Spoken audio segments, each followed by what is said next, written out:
নি আপনাকে যুক্ত করা হয়েছে। নি আপনি বলেন। হ্যালো আসিফ ভাই। হ্যালো, হ্যালো কেমন আসিফ ভাই শুনতে পাচ্ছেন? হ্যাঁ, শুনতে পাচ্ছি বলেন। ভালো আছেন? হ্যাঁ, ভালো আছি। আশা করি আপনিও ভালো। বলেন তাহলে। জি, জি। আ আসিফ ভাই আমি আরো ২ দিন আগে আপনার এখানে জয়েন করেছিলাম। পরে আপনার সাথে কথা হয়নি। আমি জানি না এর মধ্যে হচ্ছে আপনি এই বিষয়টা নিয়ে কথা বলে ফেলেছেন কিনা? আপনি জানেন যে ওই যে বাংলা একাডেমির বইমেলায় স্যানিটারি ন্যাপকিন নিয়ে একটা ঘটনা ঘটেছে।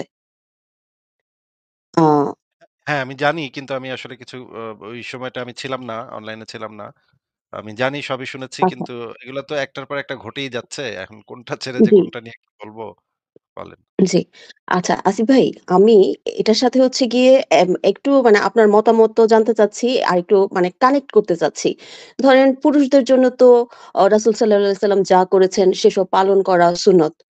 তো উনার বিবি যারা ছিলেন, তো উনারাও হচ্ছে গিয়ে উনাদের মানে জীবন যেভাবে পরিচালিত করেছেন, যেভাবে যা কিছু করেছেন, সেসব ব্যাপারে মানে এখন মুমিনা যারা আছে, মুসলিম নারী যারা আছে, তাদেরও কি ঐসব বিষয়গুলি পালন করা ওইরকম সুন্নতের মতোই কিনা? আমি সেটা একটু জানতে চাচ্ছি। হ্যাঁ, মোহাম্মদের স্ত্রীরা যেই কাজ করেছে সেটা তো পালন করা সুন্নত না কিন্তু নবীর দেখানো পথ। নবী তো যদি অন্য কিছু হতো তাহলে তো নবী তাদেরকে বলে দিত। নবীর যে বিবিরা তারা যেটা করত যে পুরনো জি, ন্যাকড়া বাঁধতো সেখানে। অনেক জি, পুরনো ন্যাকড়া সেগুলো বাঁধতো সেখানে। কিন্তু এই ন্যাকড়া বাঁধা যে কত ভয়ংকর মারাত্মক এটা যে কত জি, বড় মানে এটার ভিতরে যে কত রোগ জীবাণুর বাসা তৈরি হয়, রোগ জীবাণুর একদম মানে ক্ষেত্র তৈরি হয়, এটা তো ভয়ংকর ব্যাপার হবে। এখন নবী তো জি, কখনো এই স্যানিটারি ন্যাপকিনের কথা বলে নাই কাউকে, স্যানিটারি ন্যাপকিন জি, ব্যবহার করো। জি, এটা তো সে সময় ছিলও না। কিন্তু নবী তো এইটা বলতে পারত যে, "তোমরা পরিষ্কার-পরিচ্ছন্ন আ ব্যবহার করো, কাপড়টা ব্যবহার করো এবং সেটা ব্যবহার করার পর ফেলে দাও। নতুন কাপড় ব্যবহার জি, করো।" যেটা যেটা হচ্ছে গিয়ে বারবার ধুলে কিন্তু ওইখানে যে পরিমাণ মরুভূমির অঞ্চলে যে পরিমাণ পানি পাওয়া যায়, এত ভালো বেশি বার ধোয়াও কিন্তু আসলে সম্ভব না। সেখানে পানি স্বল্পতা আছে ওই সমস্ত অঞ্চলে। তো এই সমস্ত জি, জায়গায় যেটা করা দরকার সেটা হচ্ছে ওই যে খুব ভালোভাবে ধোয়া এবং কড়া রোদে শুকানো ওই কাপড়টাকে। এই জিনিসগুলাও যদি নবী বলতো তাহলেও একটা কথা ছিল। কিন্তু নবী তো এগুলো কিছু বলে নাই। তাহলে তো ওই পুরনো ন্যাকড়া কাপড় ওগুলাই ব্যবহার করা হচ্ছে মুসলিম নারীদের জন্য মানে উচিত। মানে ধর্মীয় জি। বিধান হওয়ার কথা। জি, আসিফ ভাই আমি মোবাইল থেকে জয়েন করেছি তো আমি আপনাকে সহিহ বুখারীর ৩ টা হাদিস নাম্বার বলছি ৩১০, ৩১১, ৩১২। আপনি কাইন্ডলি যদি এখন লাইভে দেখাতে পারেন তাহলে একটু দেখাবেন অথবা অন্য কোনো সময়ে আপনার যখন ইয়ে হয় আপনি একটু দেখাবেন। আর মানে আপনার যে একটা আ অস্ত্র ভান্ডার বুখা আছে সংশয়, সেটা তো যদি সম্ভব হয় এটা একটু যোগ করে নিবেন। এই ৩১০, ১১, ১২ তে দেওয়া আছে যে নবীর বিবিগণ এই হায়েজ চলাকালীন কিভাবে তারা আ মানে কাপড় ইউজ করত। আপনি একটা মোস্ট প্রবাবলি ৩১২ তে দেওয়া আছে যে একটা সিঙ্গেল কাপড় ব্যবহার করত এবং যখন তারা মনে করত তখন সেটা তারা আবার হচ্ছে গিয়ে থুতু দিয়ে ভিজিয়ে নিত এরকম কিছু। আর ৩১০ এর মধ্যে সম্ভবত বলা আছে এরকম যে তারা মানে উনার বিবিদের একজন হাদিস আয়েশা থেকে বর্ণিত উনার বিবিদের একজন হচ্ছে উনার সাথে ইতিকাফে বসছে। তখন উনি মানে নবীজির বিবি উনার নিচে একটা পাত্র রাখছে। যেইখানে মানে ব্লাড এবং হচ্ছে হলুদ রঙের ডিসচার্জ জমা হয়েছে। তো আপনি যদি সম্ভব হয় এটা নিয়ে একটু আলোচনা করবেন। আর আমি অ্যাকচুয়ালি বহুদিন ধরে হচ্ছে গিয়ে আপনার লাইভ শুনি, বহুদিন ধরে। তো আ যাই হোক এই ঘটনাটার পর আমি মানে জয়েন করতে চেয়েছিলাম। তো অমিত ভাইয়ের সাথে আপনারা হচ্ছে গিয়ে আপনাদের প্রিভিয়াস লাইভ গুলিতে বলতেন যে নবীর বিবিদের হচ্ছে গিয়ে মানে এসটিডি ছিল কিনা? তো এইটা যদি আপনারা একটু ভালোভাবে যদি একটু ডিসকাস করতেন যে নরমালি তো হচ্ছে গিয়ে আমরা কখনোই শুনি নাই যে হলুদ ডিসচার্জ কোনো মেয়েদের হচ্ছে নরমালি হচ্ছে গিয়ে কোনো হলুদ ডিসচার্জ হচ্ছে গিয়ে বের হচ্ছে বা এরকম কিছু। তো আপনি কাইন্ডলি এই ২ টা বিষয় নিয়ে যখন সুযোগ হবে একটু আলাপ করবেন। এটা হচ্ছে আপনার কাছে আচ্ছা। রিকোয়েস্ট। আমি জি, এই হাদিসগুলা নিয়ে জি, আগে একবার কথা বলেছিলাম। অনেকদিন আগে একবার কথা বলেছিলাম। এই যেই ন্যাকড়াটা ব্যবহার করত সেই ন্যাকড়াগুলা কিরকম জি, থাকতো। আ আমি আমি অলরেডি বের করে ফেলেছি। আপনি যদি চান তাহলে আমি এখনই বের করে হাদিসগুলা দেখাতে জি, জি, পারি। Please, please. এইখানে আমি আপনি কি ইসলামিক ফাউন্ডেশনের আ অ আ বই থেকে বলছেন? নাম্বারটা কি ইসলামিক ফাউন্ডেশন থেকে আন নাকি আ আসিফ ভাই আন্তর্জাতিক নাম্বার। তাওহিদ পাবলিকেশনস এ মনে হয় ৩১০। আচ্ছা। তাহলে আমি আ ঠিক আছে আন্তর্জাতিক নাম্বারটাই বের করছি তাহলে। তাহলে এইখানে হবে ইসলামিক ফাউন্ডেশনে হবে এটা। হ্যাঁ, আমি আ ঠিকই বের করেছি। এটা হচ্ছে আচ্ছা এটা ৩১২ দাঁড়ান আরেকটু যাই তাহলে।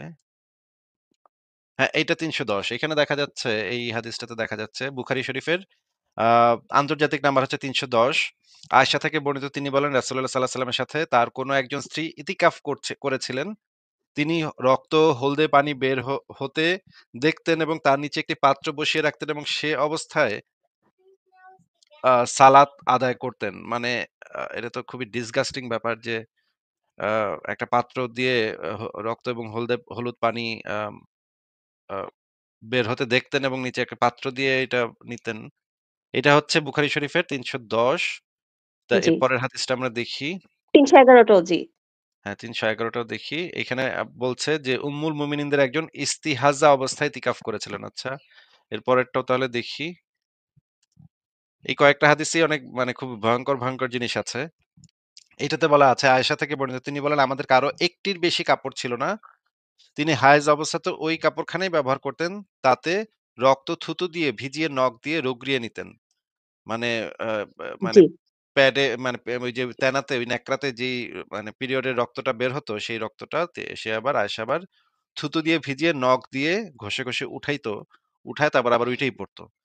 এটা তো খুবই মারাত্মক জি। অবস্থা। এটা তো খুবই মারাত্মক ব্যাপার। এটা তো মানে রোগ এবং জীবাণু একদম পরিষ্কার-পরিচ্ছন্নতা ইমানের অঙ্গ হচ্ছে এই ধর্মের হ্যাঁ। বাণী। সেখানেই তো হচ্ছে পরিষ্কার-পরিচ্ছন্নতার নমুনা। জি, পরেরটা দেখি পরে যেটা বলা আছে, "তবে হায়েস থেকে পবিত্রতার গোছলে আজফারের খুশবু মিশ্রিত বস্ত্রখণ্ড ব্যবহারের অনুমতি ছিল।" মানে ওইটাতে আবার খুশবু মিশাইতো যেন এত দুর্গন্ধ না হয়। ওইখানে খুশবু মিশানোটা আ বা বৈধ করে দিয়েছে যেন এত গন্ধ বের না হয়। গন্ধ তো বের হবে, বের হওয়ার কথা। ওই খুশবুটা দিয়ে পারফিউম দিয়ে আরকি খুশবুটা আটকাইতো। তো আরেকটা হাদিসে বলা আছে রাসূলুল্লাহ সাল্লাল্লাহু আলাইহি ওয়াসাল্লামকে হায়েজের গোসল সম্পর্কে জিজ্ঞেস করলেন। তিনি তাকে গোসলের নিয়ম বলে দিলেন যে, "এক টুকরো কস্তুরীর লাগানো ন্যাকড়া দিয়ে পবিত্রতা হাসিল করো।" মানে কস্তুরী লাগানো ন্যাকড়া দিয়ে ওই জায়গাটা পরিষ্কার করতে হবে। তারপরে বললেন, "কিভাবে?" রাসূল বললেন, "তা দিয়ে পবিত্রতা হাসিল করো।" মহিলা বললেন, "কিভাবে?" মহিলা বললেন, "সুবহানাল্লাহ, তা দিয়ে পবিত্রতা হাসিল করো।" আয়েশা বললেন, "তখন আমি তাকে টেনে আমার কাছে নিয়ে আসলাম এবং বললাম, তা দিয়ে রক্তের চিহ্ন বিশেষভাবে মুছে ফেলো।" এটা হচ্ছে আরেকটা। পরেরটা দেখি তাহলে, পরেরটাতে কি বলা জি, আছে? আয়েশা এক আনসারী মহিলা রাসূলকে জিজ্ঞেস করল, "কিভাবে হায়েজের গোসল করব?" তখন বলল, "এক টুকরো কস্তুরীযুক্ত ন্যাকড়া নাও এবং ৩ বার ধুয়ে নাও।" রাসূলুল্লাহ লজ্জাবশত অন্যদিকে মুখ ফিরিয়ে নিলেন। আয়েশা বললেন, "এটা নিয়ে তো লজ্জার কিছু নাই। এটা তো একটা স্বাভাবিক শারীরিক প্রক্রিয়া। এটা নিয়ে এত লজ্জা শরমের কি আছে? এটা তো মানে আমি তো এটা বুঝি না যে এটা নিয়ে এত লজ্জার কি আছে? মুহাম্মদ এতই বা লজ্জা পাইতেছে কেন? এতগুলা বিয়ে করছে, এতগুলা বিয়ে করতে তার কোনো লজ্জা শরম নাই। এত দাসীর সাথে করতে তার লজ্জা শরম নাই। পিরিয়ডের এই যে রক্ত কিভাবে পরিষ্কার করতে হবে এইটা নিয়ে মোহাম্মদ এত লজ্জিত। খুবই মানে বলতে খুবই সে লজ্জা কি লাজুক লতা একদম। পরেরটা জি, দেখেন। আ এইখানে বলা হচ্ছে হায়েজ শুরু হয় এবং আরাফায় রাত পর্যন্ত তিনি পাক হননি। আয়েশা বললেন, "ইয়া রাসূলুল্লাহ আজ তো আরাফার দিন। আমি হজের সাথে উমরারও নিয়ত করেছি।" নবী এই ইত্যাদি, ইত্যাদি বলেন। এই যে এই হাদিসগুলাতেই মোটামুটি এই হায়েজের কাপড় ওই একটা কাপড় ছিল, একটা কাপড় দিয়ে তারা আ ওই জিনিসগুলা করত এবং এটা ধুয়ে, ধুয়ে ব্যবহার করত। এখানে যেহেতু পানির স্বল্পতা এবং রোগ জীবাণু তো একদম মানে ভয়ংকর অবস্থায় হওয়ার কথা। খুবই খারাপ অবস্থা। এই হাদিসগুলা খুবই মানে ভয়ংকর। জি। তো এই আরকি। তো এটা নিয়ে তো খুব চলল কয়েকদিন। হ্যাঁ? মানে বাংলা একাডেমির ওই যেই আ মা প্যাভিলিয়নটা ছিল সেটাকে তো কালো কাপড় দিয়ে এমনভাবে ঢেকে দিয়েছিল মনে হচ্ছিল যে কাবা ঘরটা মনে হয় এখানে তুলে নিয়ে এসে রাখা হয়েছে। এরকম আরকি। আচ্ছা আসিফ ভাই আরেকটা বিষয় সেটা হচ্ছে যে বুঝলাম আপনার আমি সংশয়ে আমি জি, বুঝলাম প্লিজ। না। তারা হচ্ছে গিয়ে শিশু বিবাহের জন্য মানে আন্দোলনে নামে। তারা নাকি শিশু বিবাহ করতে চায়। এজন্য তারা আন্দোলনে নামে। এই সময় তো তাদের লজ্জা শরম দেখি না। এই সময় তো তাদের এত লজ্জা শরম কোথায় থাকে? এখানে দেখেন আ শিশু বিবাহের দাবিতে তারা সুন্নতি বাল্য বিবাহের বিরোধিতা, নবীজি উনারই বিরোধিতা। এই আন্দোলন করতেছে শিশু বিবাহের জন্য। শিশু বিবাহের সময় তাদের এই লজ্জা শরমের কোনো বালাই থাকে না। শিশু বিবাহ তারা করতে চায়। কিন্তু পিরিয়ডের মানে প্যাডের একটা ছবি দিচ্ছে ওইটাতে তাদের মানে লজ্জায় তাদের মাথা একদম কাটা যাচ্ছে। বিষয়টা তো মানে দাসীর সাথে করতে মানে বিষয়টা যুদ্ধবন্দী নারীর সাথে করতে তাদের কোনো লজ্জা শরম নাই। তারা আবার ভিডিও করে, লাইভ করে বলে যে দাসীর সাথে করাটা কেন হালাল। এইটা নিয়ে লজ্জা শরম নাই। মানে প্যাড নিয়ে তাদের এত লজ্জা। বাপরে বাপ! মানে বিরাট লাজুক তো এরা একেকজন। হ্যাঁ, বলেন আপনি। মানে তারা হয়তো মানে উত্তেজিত হয়ে যায়। মানে এটা যে হচ্ছে গিয়ে সাধারণ ব্যবহার্য একটা সামগ্রী, প্রয়োজনীয় একটা সামগ্রী, হ্যাঁ? এটা হয়তো বোঝে না। ওই মেয়েদের চুল দেখলে তারা যেমন উত্তেজিত হয়ে যায়, এই এই ধরনের মানে কোন একটা প্যাকেট, কোন একটা ছবি এগুলি দেখলেও মোস্ট প্রবাবলি তারা হচ্ছে গিয়ে তাদেরকে ধরে রাখতে পারে না আরকি।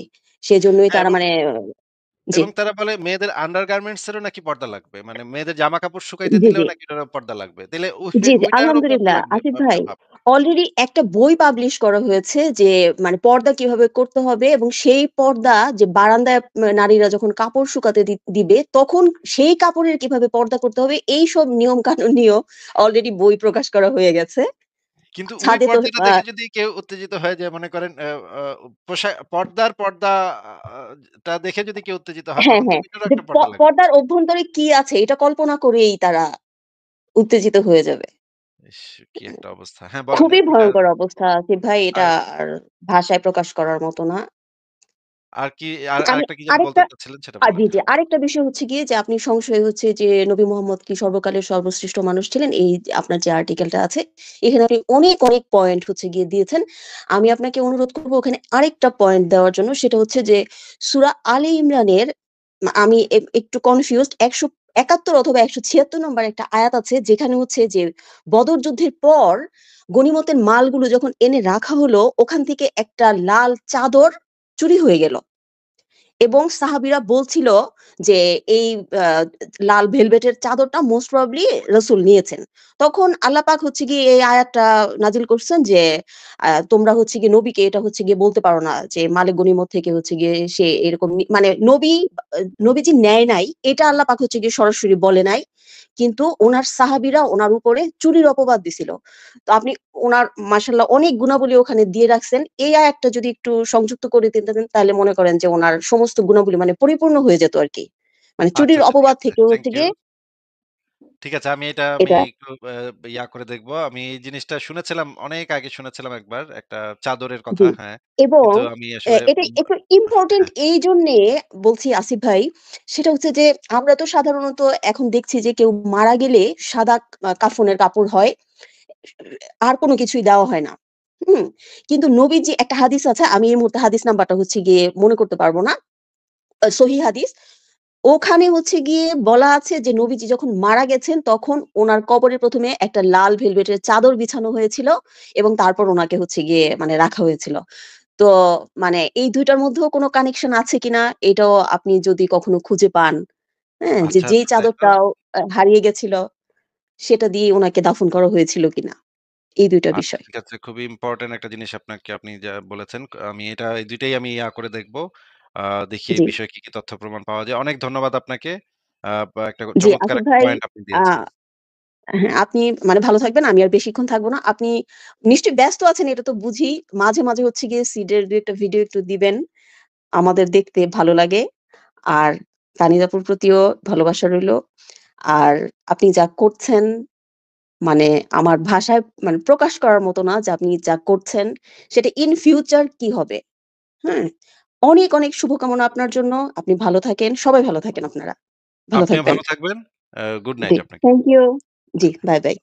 ঠিক আছে। তাহলে পরের জনকে যুক্ত করি। উনি চমৎকার একটা পয়েন্ট দিয়ে গেলেন। যেটা হচ্ছে ওই যে একটা লাল চাদর, সেটা কে চুরি করেছে সেটা আমি একটু যাচাই করে মানে বের করে দেখব যে এটা নিয়ে আসলে কি করা যায়।